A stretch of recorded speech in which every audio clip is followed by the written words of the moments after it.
저는 며느리를 망신 준 시어머니가 됐습니다. 그런데 그 5년 동안 사람 취급도 못 받은 건 저였습니다. 남편이 세상을 떠난 뒤 집은 그대로였지만 삶은 완전히 달라졌습니다. 서울 강남에 있는 60평 넘는 아파트. 사람들은 그 집을 부러워했지만 정작 그 안에는 말 붙일 사람 하나 없었습니다.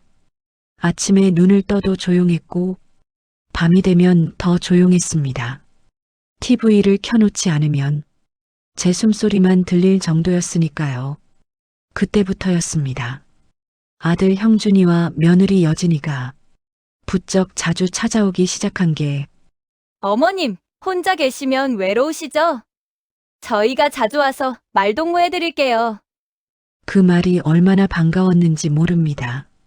사람은 외로울 때 의심보다 기대를 먼저 하게 되더군요. 며느리는 항상 웃는 얼굴이었습니다.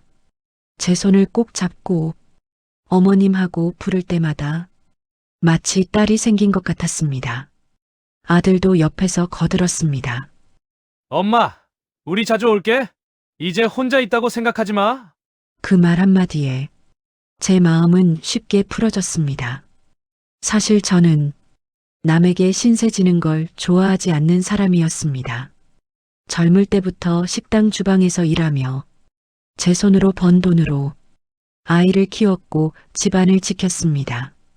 그런데 나이가 들고 남편까지 떠나고 나니 혼자 버티는 힘이 예전 같지 않다는 걸 느끼고 있었습니다. 그래서였을까요? 아들과 며느리가 찾아올 때마다 괜히 더 반가워했고 괜히 더 잘해주고 싶었습니다.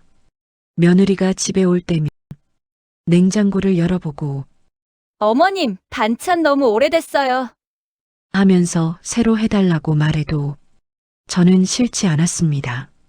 그래. 누가 나를 이렇게 신경 써주겠나? 그렇게 스스로를 납득시켰습니다. 며느리는 늘 말했습니다. 어머님은 정말 마음이 넓으세요. 저는 어머님 같은 분 처음 봤어요. 그 말이 듣기 좋았고 그 말에 기대고 싶었습니다. 지금 생각해보면 그때 저는 어른답게 참는 사람이 아니라 만만한 사람이 되어가고 있었는지도 모릅니다. 하지만 그땐 몰랐습니다. 가족이라는 말이 사람을 이렇게 바꿔놓을 수 있다는 걸 그저 이제 늙어서라도 외롭지 않게 살 수 있겠구나 그 정도로만 생각했을 뿐입니다. 그 믿음이 앞으로 제 인생을 얼마나 깊은 곳까지 끌고 갈지도 모른 채 말입니다. 며느리 여진이는 늘 타이밍이 기가 막히게 좋았습니다. 제가 혼자 밥을 먹고 있을 때, 병원에 다녀와 괜히 마음이 가라앉아 있을 때, 꼭 그때를 골라 집에 들렀습니다. 어머님, 오늘 얼굴이 안 좋아 보여요. 혹시 어디 불편하신 데는 없으세요? 그 말 한마디에 괜히 마음이 풀어졌습니다. 누군가 나를 보고 있다는 느낌, 그게 참 오랜만이었으니까요. 며느리는 집안을 둘러보며 이것저것 손을 댔습니다. 정리도 해주고 반찬통 날짜도 살피고 욕실 수건도 새로 갈아 끼웠습니다. 그 모습이 싫지 않았습니다. 오히려 고마웠습니다. 어머님, 이런 건 제가 좀 챙길게요. 이제 연세도 있으신데 직접 다 하시기 힘드시잖아요. 그 말에 괜히 제가 더 나이 든 사람처럼 느껴졌지만 그래도 챙겨주는 사람이 있다는 사실이 마음 한구석을 따뜻하게 했습니다. 그러던 어느 날 여진이가 조심스럽게 말을 꺼냈습니다. 어머님, 제가 드릴 말씀이 하나 있는데요. 괜히 자세를 고쳐 앉게 되더군요. 조심스럽게 꺼내는 말일수록 되게 중요한 이야기니까요. 어머님 명의로 가족 카드 하나만 만들어주시면 안 될까요? 순간 시간이 멈춘 것처럼 느껴졌습니다. 제가 어머님 심부름도 하고 필요한 것도 대신 사다 드리고요. 괜히 어머님이 무거운 거 들고 다니실까 봐요. 그 말은 부탁처럼 들렸지만 사실은 이미 당연한 일처럼 말하고 있었습니다. 저는 잠시 말이 없었습니다. 하지만 며느리는 제가 망설일 틈을 주지 않았습니다. 어머님께 쓰는 건데 뭐가 문제겠어요. 카드 명세서도 다 어머님 앞으로 오잖아요. 아들도 옆에서 거들었습니다. 엄마, 여진이가 엄마 생각해서 그러는 거야. 이제 이런 건 젊은 사람이 처리하는 게 편해. 그 순간 제가 거절할 이유는 어디에도 없는 것처럼 느껴졌습니다. 사실 저는 돈이 아까워서 망설인 게 아니었습니다. 마음 한구석에서 이건 아닌 것 같다는 아주 작은 소리가 들렸을 뿐입니다. 하지만 그 소리는 의심하지 말라는 가족이라는 말 앞에서 너무 쉽게 묻혀버렸습니다. 그래. 그러면 그렇게 하자. 그 말이 그렇게 무거운 말이 될 줄은 정말 몰랐습니다. 카드를 만들고 나서부터 며느리는 더 부지런해졌습니다. 백화점에 다녀왔다며 쇼핑백을 들고 오기도 했고 어머님 이거 쓰세요 하며 비싼 화장품을 내밀기도 했습니다. 처음엔 기분이 좋았습니다.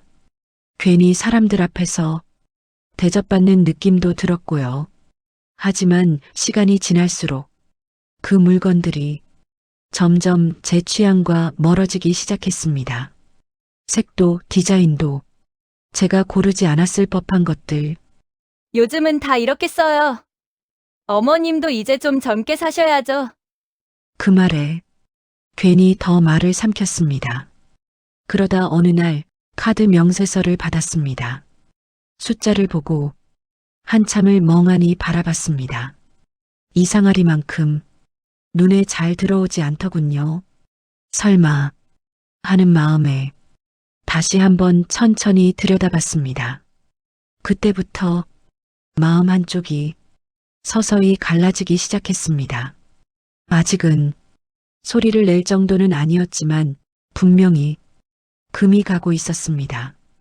카드 명세서는 우편함 맨 아래에 끼워져 있었습니다. 광고 전단지 사이에 섞여 있어서 처음엔 대수롭지 않게 넘길 뻔했습니다. 하지만 봉투를 뜯는 순간 저도 모르게 손이 멈췄습니다. 숫자가 한눈에 들어오지 않았기 때문입니다. 100만 단위의 숫자들이 줄줄이 적혀 있었는데 이상하게도 현실감이 느껴지지 않았습니다. 잘못 나온 거겠지. 한 번에 몰아서 찍힌 거겠지. 스스로를 안심시키며 의자를 끌어당겨 다시 앉았습니다. 그리고 천천히, 아주 천천히 내역을 하나씩 읽기 시작했습니다. 백화점, 명품 매장, 호텔 레스토랑, 피부과, 제가 가지 않는 곳들이 너무도 당연하다는 듯 줄지어 적혀 있었습니다. 카드 사용 금액 500이 조금 넘는 숫자, 그제야 숨이 막히는 느낌이 들었습니다. 놀란 마음에 아들에게 전화를 걸었습니다. 신호음이 몇 번 울리고 형준이가 받았습니다. 형준아, 이번 달 카드 값이 좀 많이 나왔더라. 말을 꺼내는 제 목소리가 괜히 조심스러웠습니다. 마치 제가 잘못한 사람처럼 말입니다. 얼마 나왔는데? 500이 좀 넘더라. 잠시 침묵이 흐르더니 아들은 아무렇지도 않게 말했습니다. 아, 그거! 여진이가 엄마 챙기느라 좀 썼나 봐. 그 말이 이상하게 가볍게 들렸습니다. 그래도 이건 좀 많은 것 같아서. 말을 끝까지 잇기도 전에 아들의 목소리가 바뀌었습니다. 엄마, 솔직히 말해서 엄마 돈 없는 것도 아니잖아. 며느리가 엄마 생각해서 쓴 건데 그 정도는 써줄 수 있는 거 아니야? 그 말에 가슴 한쪽이 쿵 내려앉았습니다. 그래도 카드라는 게 가족끼리 왜 그렇게 계산적이야? 엄마가 너무 예민한 거야. 전화기 너머에서 이미 결론은 내려진 상태였습니다. 제 말은 그저 번거로운 소음처럼 취급되고 있었습니다. 전화를 끊고 한동안 명세서를 내려다봤습니다. 숫자보다 더 아팠던 건 그 숫자에 대해 아무도 미안해하지 않는다는 사실이었습니다. 그 달이 지나고 다음 달 명세서가 왔습니다. 비슷한 금액, 비슷한 내역. 그 다음 달도, 그 다음 달도 상황은 달라지지 않았습니다. 그때부터 저는 명세서를 서랍 안에 넣어두기 시작했습니다. 보고 싶지 않았고 확인하고 싶지 않았습니다. 문제를 꺼내면 제가 예민한 사람이 되고 욕심 많은 어른이 될 것 같았으니까요. 그래, 가족이니까 이 정도는 참아야지. 그렇게 스스로를 달래며 한 달, 두 달 시간을 넘겼습니다. 하지만 참는다는 건 사라지는 게 아니었습니다. 쌓이고 굳고 어느 순간부터는 제 마음속에서 말을 하지 않게 만들었습니다. 그때부터였을 겁니다. 제가 점점 아무 말도 하지 않는 사람이 된 게 그날 이후로 저는 명세서를 보지 않게 됐습니다. 본다고 해서 달라질 게 없다는 걸 이미 알았기 때문입니다. 아들에게 말을 꺼내면 늘 같은 대답이 돌아왔습니다. 엄마가 너무 예민하다. 가족끼리 그 정도도 이해 못 해주냐. 그 말을 들을 때마다 제 입은 점점 무거워졌습니다. 말을 하면 제가 나쁜 사람이 되는 것 같았고 말을 안 하면 그나마 집안이 조용했으니까요. 어른은 조용해야 한다고 배웠습니다. 부모는 버텨야 한다고 배웠고요. 그래서 저는 조용한 사람이 되기로 했습니다. 생일이 다가와도 아무 말하지 않았습니다. 괜히 기대했다가 실망하는 게 더 아플 것 같아서요. 아프다는 말을 입 밖으로 꺼내는 것도 점점 망설여졌습니다. 그 정도 가지고 왜 그래? 라는 말을 들을까 봐서였습니다. 어느 순간부터 전화벨이 울려도 가슴이 먼저 철렁 내려앉았습니다. 혹시 또 카드 얘기일까봐, 혹시 또 제가 잘못한 사람이 될까봐, 그렇게 저는 제 감정을 하나씩 접어넣기 시작했습니다. 섭섭함, 서운함, 분노까지도요. 그 감정들은 사라진 게 아니라 제 안쪽에서 점점 무거워지고 있었습니다. 며느리는 여전히 웃었습니다.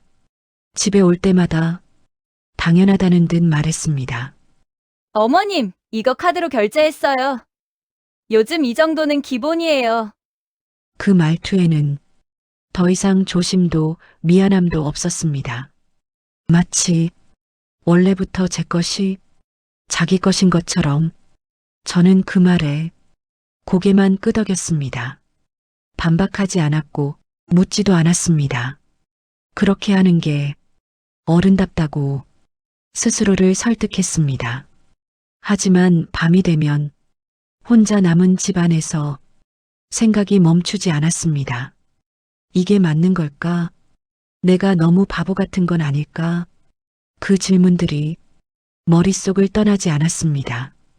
그러면서도 다음 날이 되면 아무 일 없다는 듯 다시 조용한 사람이 되었습니다. 참는다는 건 소리가 나지 않을 뿐 아프지 않은 건 아니었습니다. 오히려 아무 말도 하지 않으니까 아픔은 더 안쪽으로 파고들었습니다. 가끔은 제가 사람이 아니라 지갑이 된 것 같다는 생각도 들었습니다. 필요할 때만 찾고 문제 생기면 탓하고 감정은 고려하지 않는 존재. 그 생각이 들 때마다 스스로에게 화가 났습니다. 왜 이렇게까지 참지? 왜 한마디를 못하지?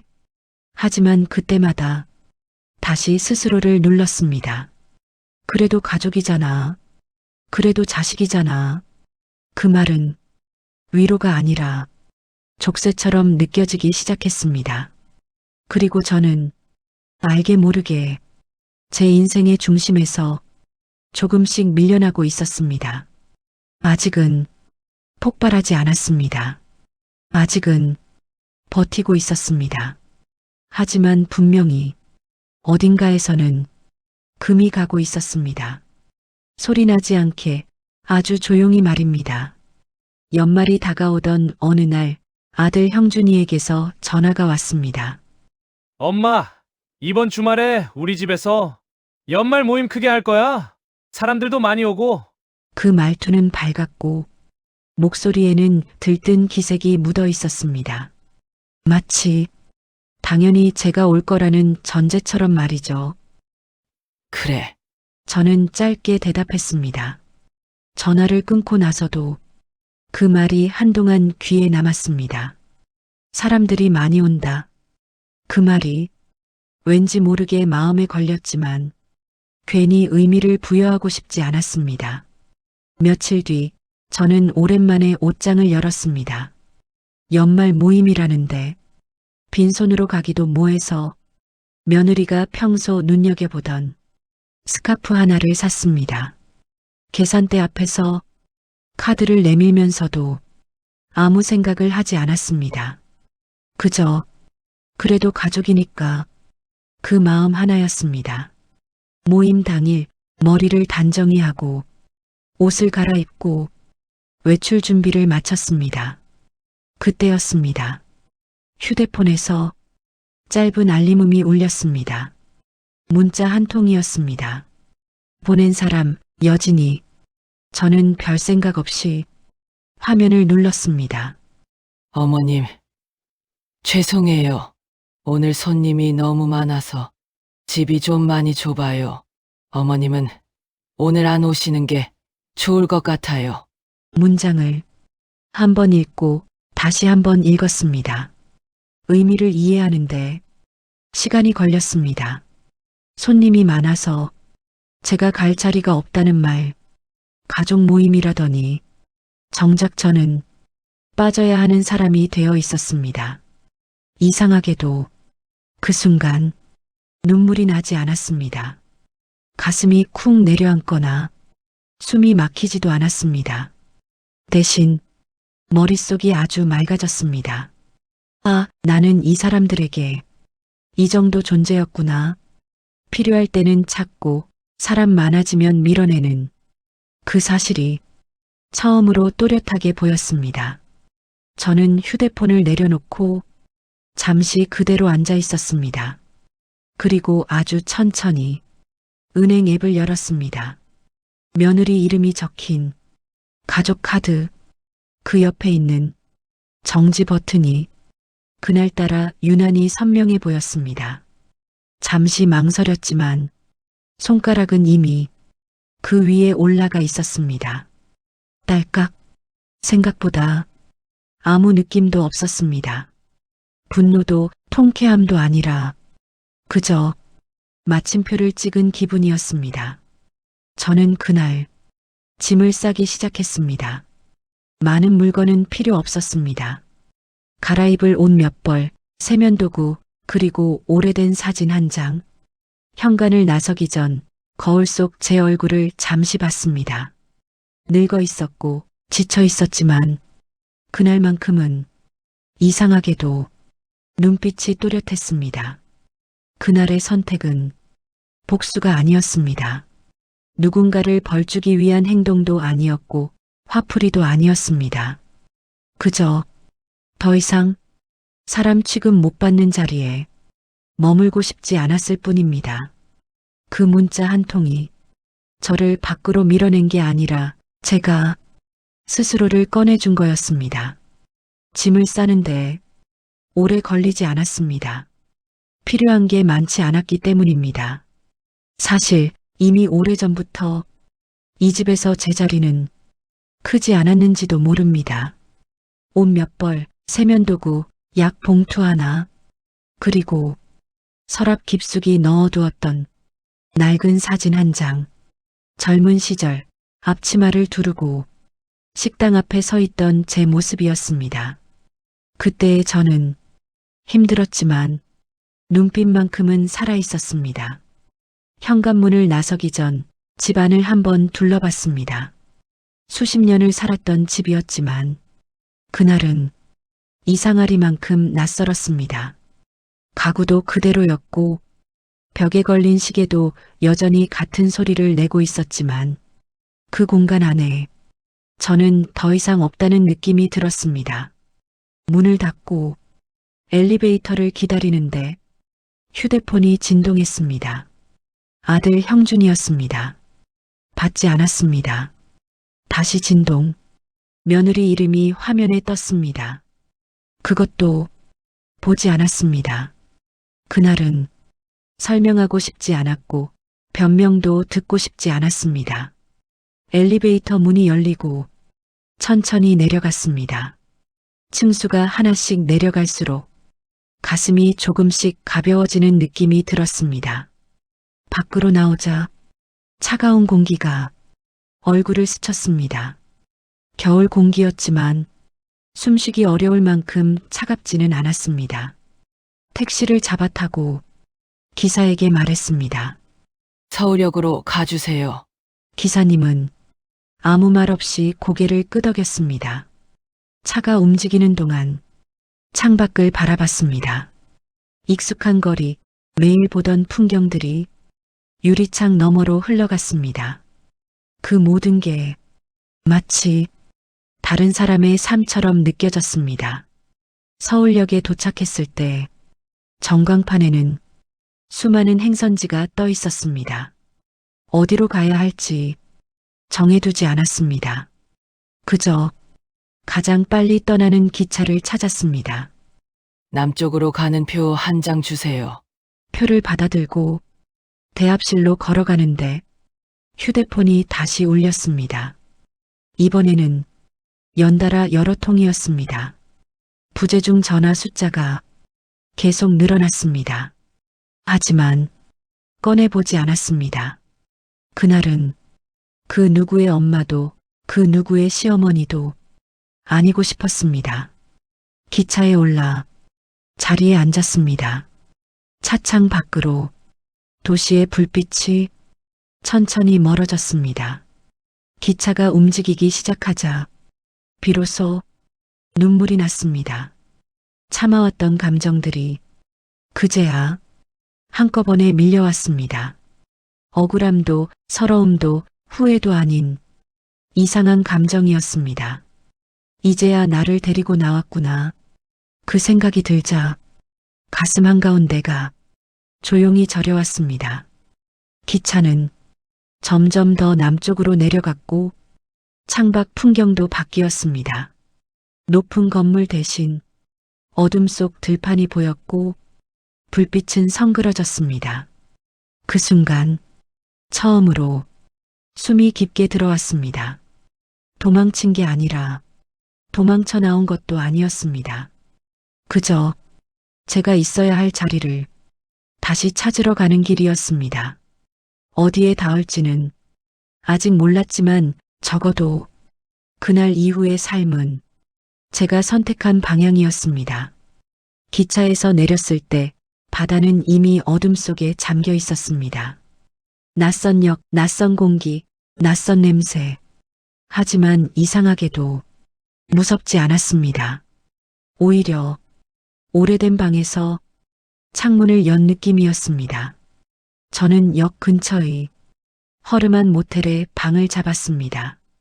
캐리어를 끌고 좁은 계단을 올라가는데 몸은 피곤했지만 마음은 이상하리만큼 가벼웠습니다. 방에 들어와 짐을 내려놓고 침대에 앉았습니다. 그제야 하루가 끝났다는 게 실감났습니다. 그날 밤 휴대폰은 계속 울렸습니다. 누가 몇 통을 했는지는 확인하지 않았습니다. 그저 전원을 꺼두었습니다. 그렇게 세상에서 잠시 사라지고 싶었습니다. 다음 날 아침 창문을 여니 바다 냄새가 훅 들어왔습니다. 서울에서는 한 번도 맡아본 적 없는 냄새였습니다. 짭조름하고 차갑고 정직한 냄새. 저는 외투를 걸치고 해안 쪽으로 걸어 나갔습니다. 아무 목적 없이 그냥 걷고 싶었습니다. 걷다 보니 작은 횟집 하나가 눈에 들어왔습니다. 간판은 낡았고 문은 반쯤 열려 있었습니다. 안에는 젊은 남자가 혼자 테이블을 닦고 있었습니다. 문을 열자 그가 고개를 들었습니다. 어서 오세요. 그 말이 괜히 마음에 남았습니다. 저는 자리에 앉아 조심스럽게 물었습니다. 혹시 식사할 수 있을까요? 네, 물론이죠. 그의 대답에는 꾸밈이 없었습니다. 손님을 반기는 말이었지 무언가를 계산하는 말은 아니었습니다. 회를 한 접시 주문하고 잠시 가게 안을 둘러봤습니다. 화려하지는 않았지만 정리된 공간이었습니다. 사람이 성실하게 지키는 자리 같았습니다. 회를 먹어보니 맛은 솔직히 평범했습니다.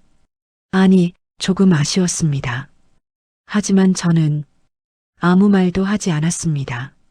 잠시 후 그 남자가 말을 걸었습니다. 입에 안 맞으시면 말씀해 주세요.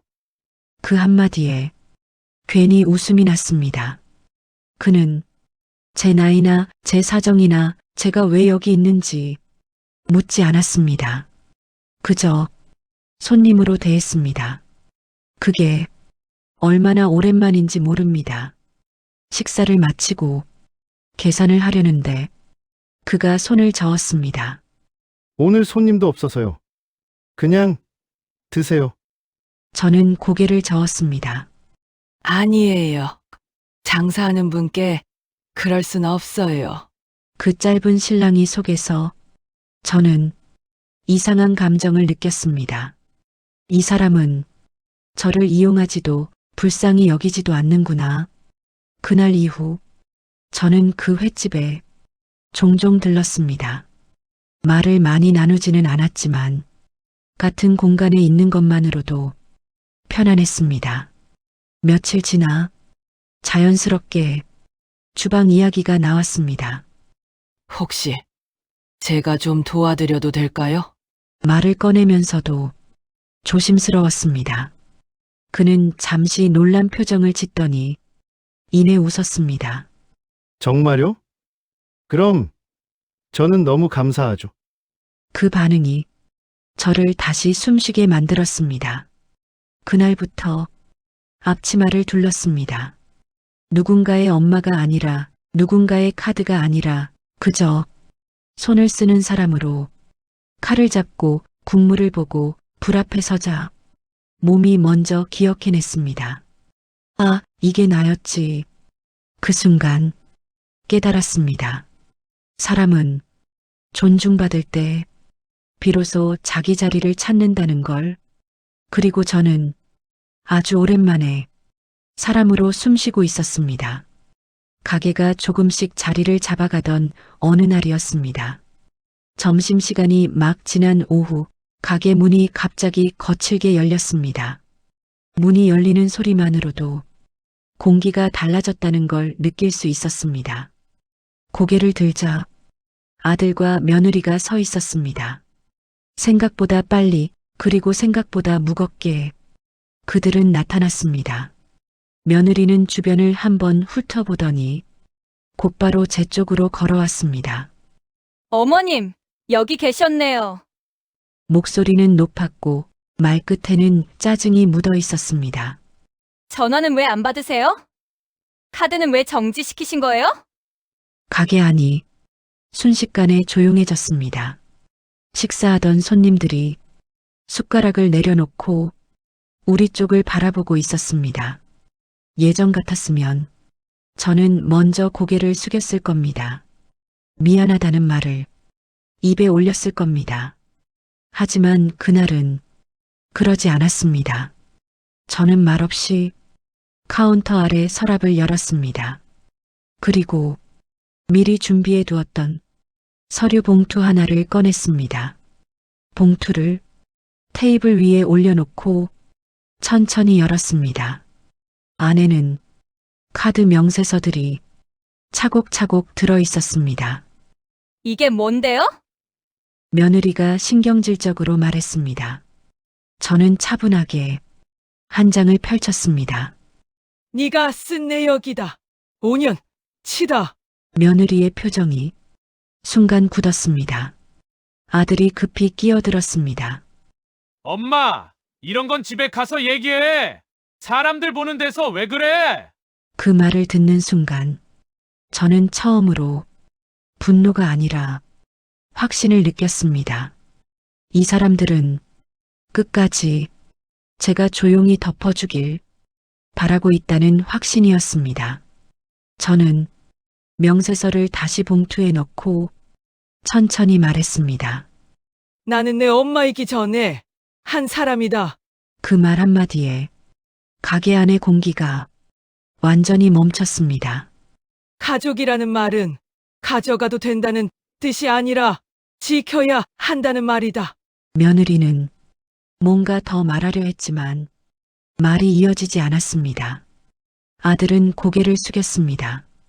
그제야 자기가 서 있는 자리가 어디인지 보이는 얼굴이었습니다. 이제 그만 나가줘라. 제 목소리는 낮았지만 흔들리지 않았습니다. 여긴 나를 사람으로 대하는 곳이다. 두 사람은 아무 말도 하지 못한 채 가게를 나갔습니다. 문이 닫히고 나서야 가게 안에 작은 숨소리가 돌아왔습니다. 누군가 조용히 말했습니다. 사장님, 괜찮으세요? 저는 고개를 끄덕였습니다. 정말로 괜찮았습니다. 그날 밤 바닷소리가 들리는 방에서 혼자 앉아 있었습니다. 휴대폰은 조용했고 마음도 조용했습니다. 문득 이런 생각이 들었습니다. 나는 이제 누군가의 엄마로만 살지 않아도 되는구나. 다음 날 아들에게서 문자가 왔습니다. 엄마, 미안해. 짧은 문장이었습니다. 저는 답장을 하지 않았습니다. 미안하다는 말보다 중요한 건 다시는 같은 자리에 서지 않는 것이었으니까요. 지금 저는 바다를 바라보며 하루를 시작합니다. 누군가의 카드가 아니라, 누군가의 희생이 아니라 김복순이라는 제 이름으로 늦었지만 괜찮습니다. 저는 이제 참는 어른이 아니라 선택하는 사람으로 살고 있으니까요. 가족이라는 말로 참아야만 했던 인생을 내려놓고 저는 이제 제 이름으로 살아가려 합니다.